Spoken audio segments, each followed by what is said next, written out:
नमस्कार, मैं स्वागत करती हूं आपका खबर इंडिया न्यूज में। आइए नजर डालते हैं आज की खास खबर पर।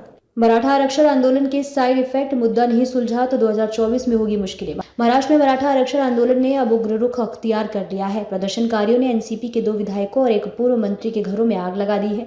महाराष्ट्र के बीड में कर्फ्यू लगा दिया गया है और धारा 144 के तहत लोगों के एकत्र होने पर रोक भी लगा दी गई है, लेकिन हालात काबू नहीं हो पा रहे हैं। 2024 के लोकसभा चुनाव से ठीक पहले मराठा आरक्षण आंदोलन के चलते बीजेपी शिंदे सरकार सियासी मझधार में फंसी हुई है। शिवसेना शिंदे गुट के सांसद हेमंत पाटिल और हेमंत कोटसे ने मराठा आरक्षण के समर्थन में इस्तीफा देकर सरकार पर दबाव बना दिया। ऐसे में मुख्यमंत्री शिंदे ने कहा कि मराठा समुदाय धैर्य रखें, कानून के दायरे में उन्हें आरक्षण मिलेगा। इसी बीच शिंदे कमेटी की रिपोर्ट को स्वीकार कर लिया गया है, जिसे मंगलवार को कैबिनेट की बैठक में रखा जाएगा। ऐसे में माना जा रहा है कि मराठा समुदाय को कुणबी जाति का प्रमाण पत्र जारी करके आरक्षण दिया जा सकता है। सीएम शिंदे ने भी ऐसे ही संकेत दिए हैं, लेकिन कुणबी जाति को प्रमाण पत्र दिया जाता है तो ओबीसी समुदाय नाराज हो सकता है। मराठा आरक्षण की मांग बीजेपी के लिए बड़ी चुनौती। 2024 लोकसभा चुनाव को लेकर सियासी तपिश गर्मा गई है। 2024 के चुनाव में महज 6 महीने बाकी हैं। ऐसे में महाराष्ट्र में उठी मराठा आरक्षण की मांग बीजेपी के लिए चुनौती बन गई है। हालांकि महाराष्ट्र के सीएम शिंदे ने मराठा समुदाय को साधने के लिए कुणबी जाति का प्रमाण पत्र देने की रणनीति बनाई है। शिंदे ने कहा कि 11,530 पुराने दस्तावेज मिले हैं जिनमें कुणबी जाति का उल्लेख है। मंगलवार को इस संबंध में नए प्रमाण पत्र जारी किए जाएंगे। उन्होंने कहा कि जिनके पास कुणबी जाति के साक्ष्य होंगे उन्हें तुरंत ओबीसी के प्रमाण पत्र जारी किए जा सकते हैं। मुख्यमंत्री शिंदे ने मराठा आरक्षण को सुलझाने के 2 फॉर्मूले दिए।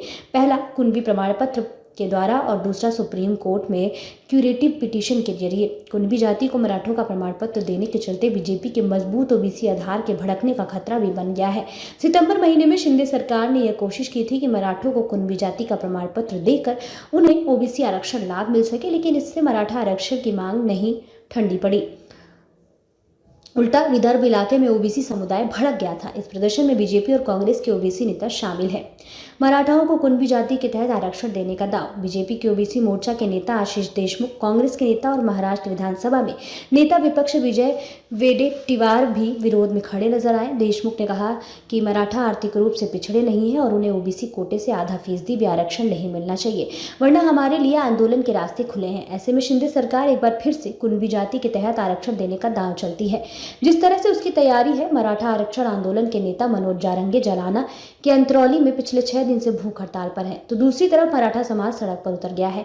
यही वजह है कि राज्य सरकार कुणबी जाति का प्रमाण पत्र देकर डैमेज कंट्रोल करने के मूड में है, लेकिन इसके चलते बीजेपी की कोर वोट बैंक के छिटकने का खतरा बन गया है। सितंबर की तरह इस बार भी ओबीसी समुदाय मराठों को कुणबी जाति का प्रमाण पत्र दिए जाने का विरोध करती है तो बीजेपी के लिए चिंता बढ़ सकती है। महाराष्ट्र में लंबे समय से मराठा समुदाय के आरक्षण की मांग उठती रही है।